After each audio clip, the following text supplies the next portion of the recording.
Hello दोस्तों, मेरा नाम है योगेश कुमार और स्वागत है आपका आपके अपने YouTube channel NCERT study fine पे। दोस्तों, मैंने स्टैटिस्टिक्स से 3 पार्ट आपको ऑलरेडी दे दिए हैं। उम्मीद करता हूँ आपको वो पार्ट पसंद आए होंगे। आज हम पार्ट 4 देखने जा रहे हैं और इस चैप्टर का अपना ये लास्ट पार्ट होगा। इसके बाद में मैं प्रोबेबिलिटी स्टार्ट करने वाला हूँ। तो दोस्तों, जिन बच्चों ने अभी तक वो तीनों पार्ट नहीं देखे हैं उनको मैं डिस्क्रिप्शन में लिंक दे रहा हूँ, वहां से आप देख सकते हो। तो चलिए स्टार्ट करते हैं आज का वीडियो।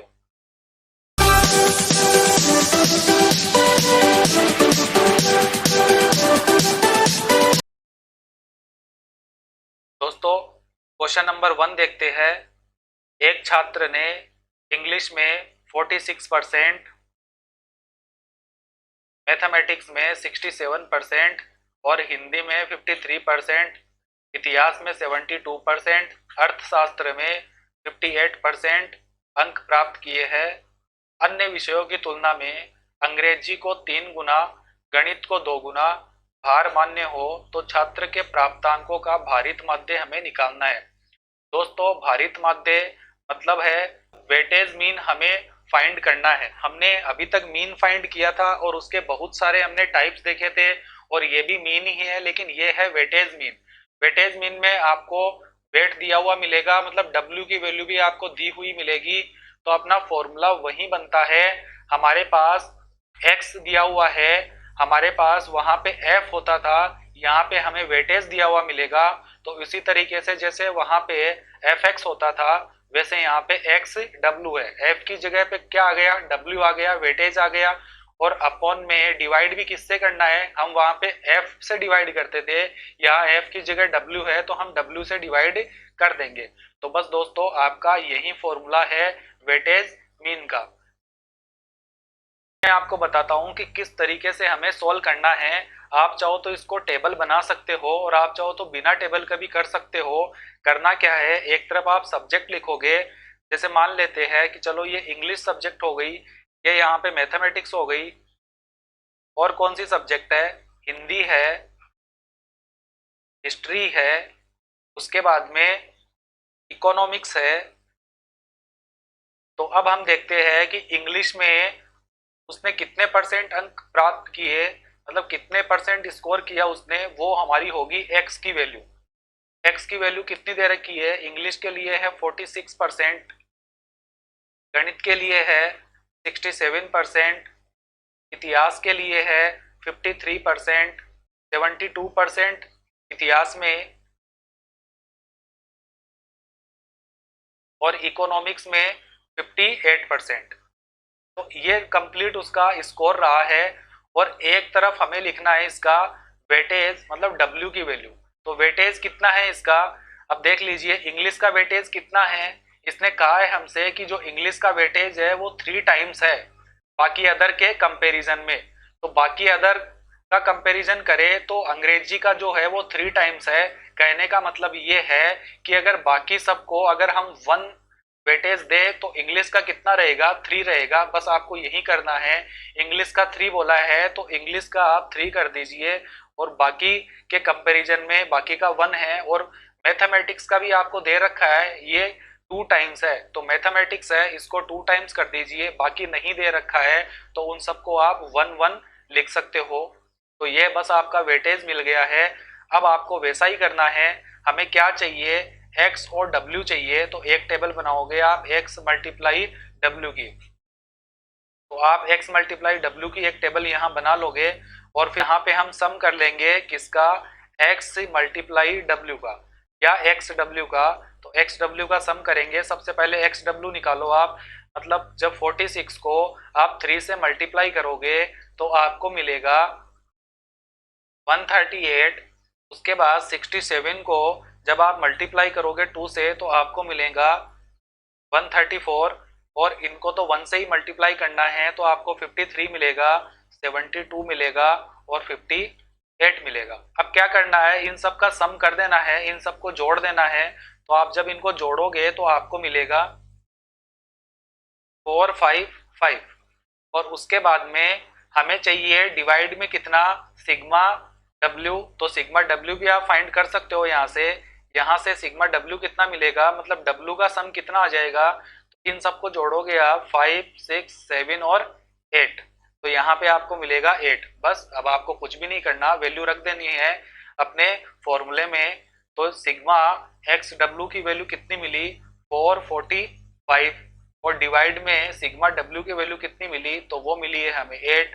तो यहाँ से क्या पता चलता है हमें, 455 में जब आप डिवाइड करोगे 8 से तो आपको मिलेगा 56.875। ये आपको आंसर मिल जाएगा। यही आपका वेटेज मीन है, या मैं हिंदी में कहूं तो इसको बोलते हैं भारित माध्य। तो उम्मीद करता हूं आपको ये समझ में आया होगा।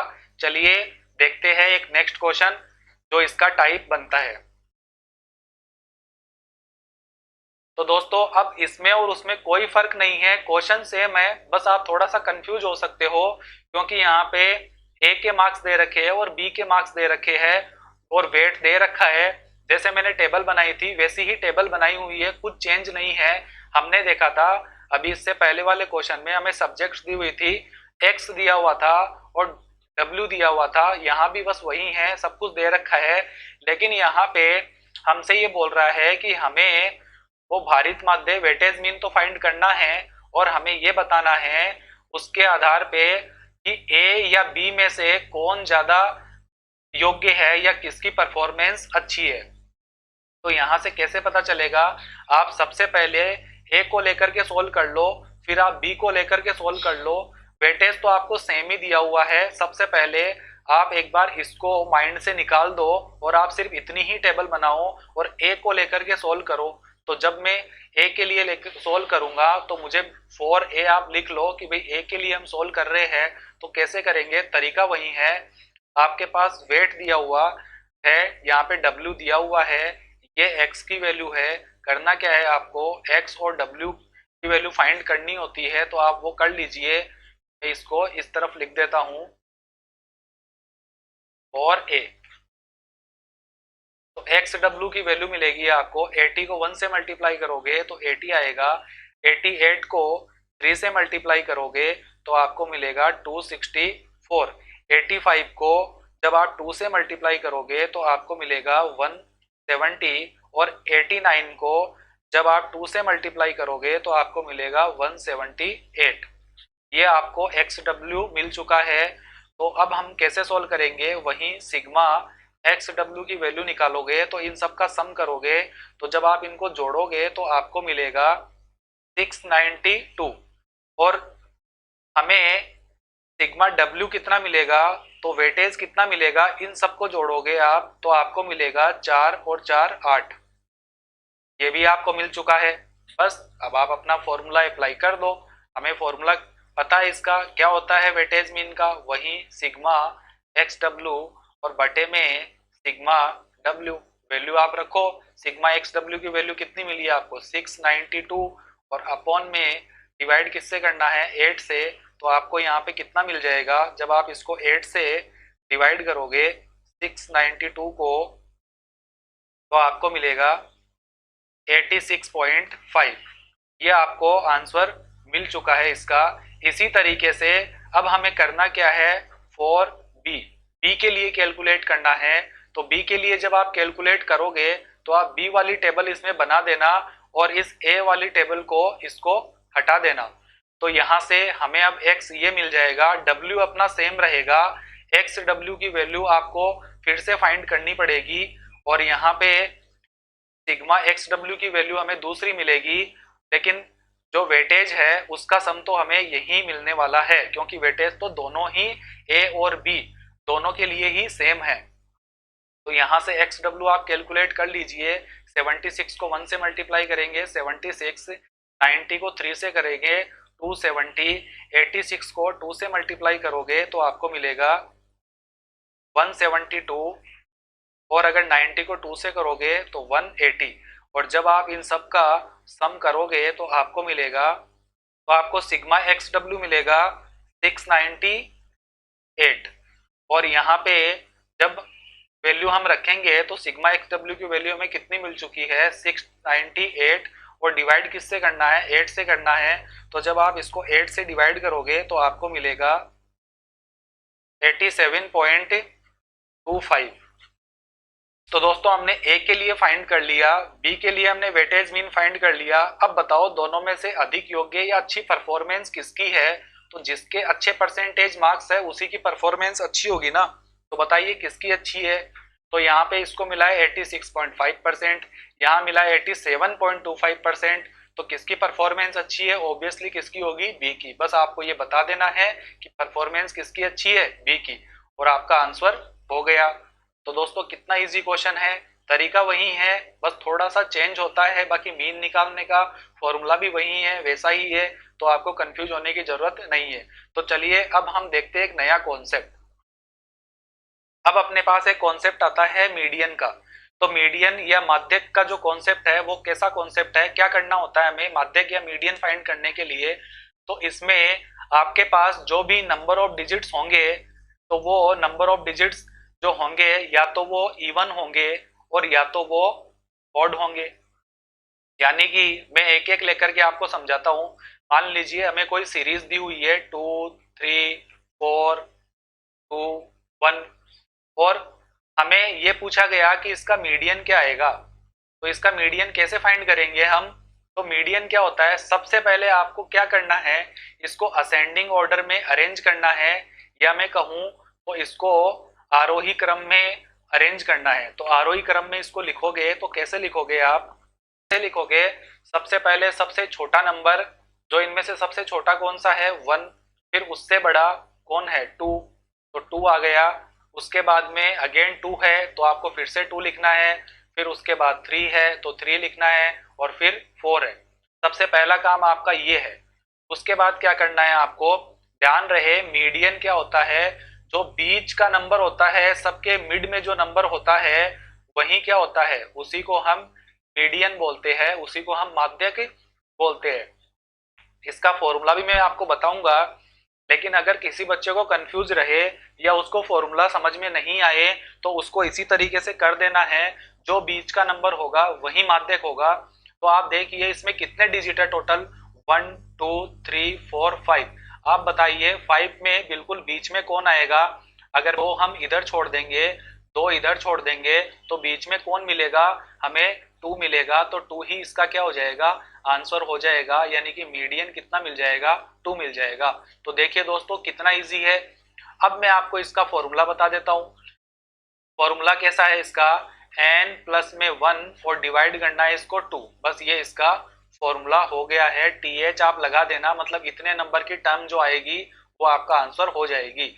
अब देखिए n कितना आएगा, तो n नंबर ऑफ टर्म्स है, तो नंबर ऑफ टर्म्स कितनी है यहाँ पे, 1 2 3 4 5 है। तो n की जगह आप 5 रखोगे, प्लस 1 रखोगे, और इसको डिवाइड करोगे 2 से। तो 5 और 1 कितना होता है, 6 होता है। डिवाइड करोगे 2 से तो आपको मिलेगा यहाँ पे 3। तो थर्ड नंबर की टर्म है वो आपकी आंसर हो जाएगी। तो थर्ड नंबर की टर्म देख लीजिए, 1 2 एंड 3। तो 2 आपका क्या हो गया, मीडियन हो जाएगा या माध्यक हो जाएगा। तो दोस्तों उम्मीद करता हूं आपको ये समझ में आया होगा। चलिए अब ये तो हमने देखा था कि ये कैसा केस था, जो नंबर ऑफ टर्म्स थी वो कितनी थी, 5 थी, 5 नंबर ऑफ टर्म्स थी, यानी कि ये किसके लिए था, ये ओड के लिए था। अब हमें क्या करना है, इवन अगर नंबर आ जाए तो उसके लिए क्या करना है, तो इवन वाला कॉन्सेप्ट भी आप समझ लीजिए। मान लीजिए आपके पास यही कुछ नंबर है, अब हमें इसका मीडियन फाइंड करना है। तो मीडियन कैसे फाइंड करेंगे हम, सबसे पहला काम वही है, हमें इसको असेंडिंग ऑर्डर में अरेंज करना है। सबसे पहले सबसे छोटा, फिर उससे बड़ा, फिर उससे बड़ा। तो सबसे पहले 1 आएगा, 1 के बाद में आप अगर इस सीरीज को लिख करके एक काम किया करो, आप इसे कैंसिल कर लिया करो, ताकि किसी बच्चे से दोबारा लिखने की प्रॉब्लम नहीं हो जाए। कहीं आप इसको 2 बार लिख दोगे तो गलत हो जाएगा, और लिखने के बाद में टर्म्स काउंट भी कर लिया करो। तो पहले 1 आ गया, उसके बाद 2, फिर 2 2 टाइम्स है तो 2 टाइम्स आ गया, फिर आ गया अपने पास 3, तो आप यहाँ पे लिखोगे 3, फिर 4 और फिर 5। तो यह आपके पास असेंडिंग ऑर्डर मिल चुका है। अब क्या करोगे, सेकंड काम अपना क्या है, मैंने क्या कहा था, पहले तो मैं आपको बिना फॉर्मूले के बताता हूँ। तो हमें बीच का नंबर चाहिए, क्या आप इसमें एक बीच का नंबर बता सकते हो, तो कोई भी एक नंबर आपको बीच का नहीं मिल सकता। अगर आप इसको बीच का मानोगे तो कैसे मान सकते हो, इधर तो 2 डिजिट है और इधर 3 है, तो बीच का हुआ ही नहीं। अगर आप इसको 3 को मानोगे तो इधर 3 है और इधर 2 है, तो आपको नहीं मिलेगा। तो हमें इसमें बीच के 2 नंबर मिलेंगे हमेशा, जब भी इवन नंबर होता है। तो इवन नंबर ऑफ टर्म्स होती है, तो हमेशा इवन का मतलब दोस्तों, मैं हिंदी वालों को बता दूं, मैं सम की बात कर रहा हूं और यहाँ मैंने विषम की बात की है।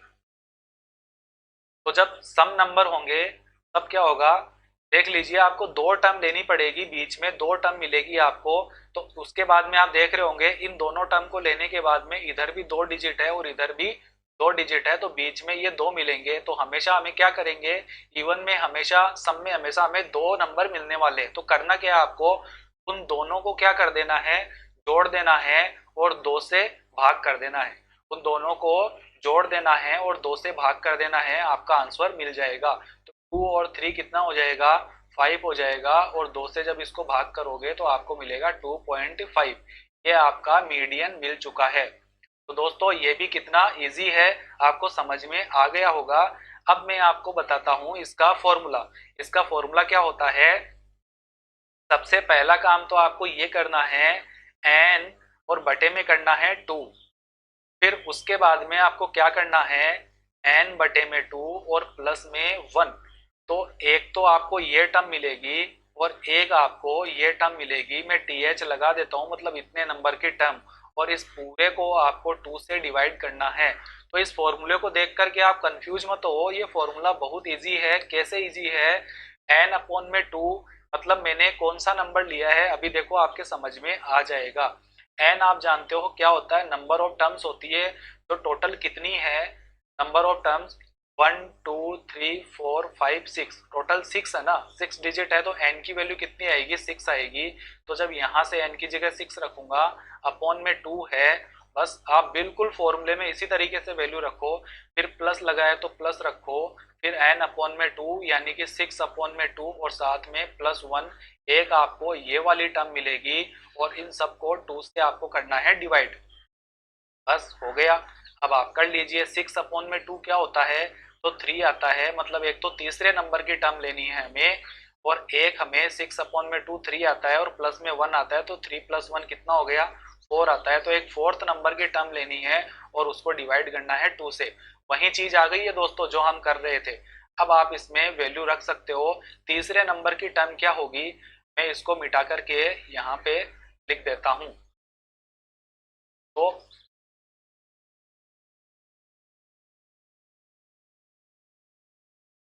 तीसरे नंबर की टर्म कौन सी आएगी बताओ आप, तीसरे नंबर की टर्म 1 2 एंड 3 कितना है 2, तो 2 आ गया।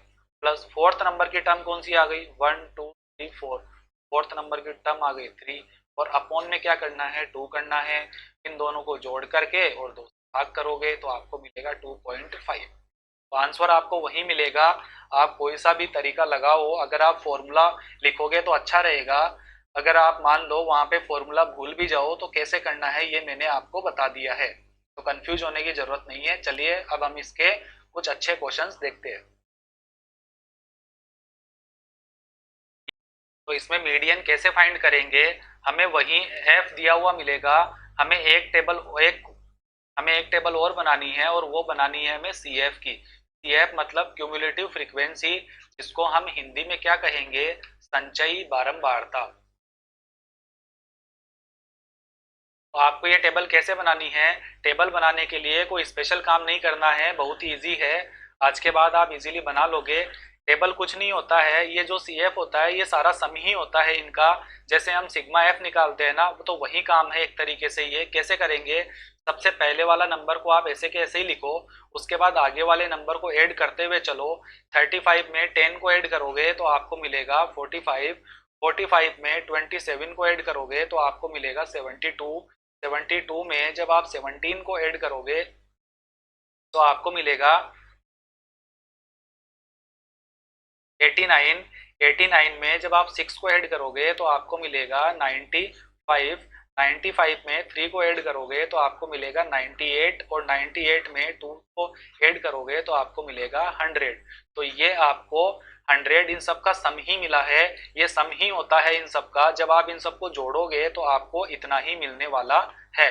दोस्तों ये जो आपको तो लास्ट सम मिलेगा ना, इनका सबका जो सम मिलेगा, इन सबका जोड़ मिलेगा, इसको हम रिप्रेजेंट करेंगे किससे? n से।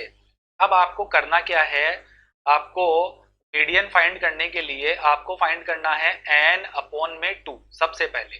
तो आप n अपॉन में 2 कीजिए। n अपॉन में 2 कितना होता है? n की वैल्यू कितनी है? 100 अपॉन में 2 कितना आ गया? तो आपको मिलेगा यहाँ से 50। ठीक है, अब आपको क्या करना है, आपको ये CF वाली टेबल देखनी है और इस CF वाली टेबल में आपको एक ऐसा नंबर देखना है जो 50 से बड़ा हो, 50 से छोटा नहीं होना चाहिए, 50 से बड़ा ही होना चाहिए। तो 45 तो 50 से छोटा हो जाएगा। अगर मैं बात करूं तो कौन सा है 50 से ठीक बड़ा, तो वो 72 है। और 72 के बिल्कुल सामने आपको देखना है कौन सा नंबर है एक्स वाली टेबल में। तो एक्स वाली टेबल में 72 के सामने वाला कौन सा नंबर है, तो वो हमें मिला है 2।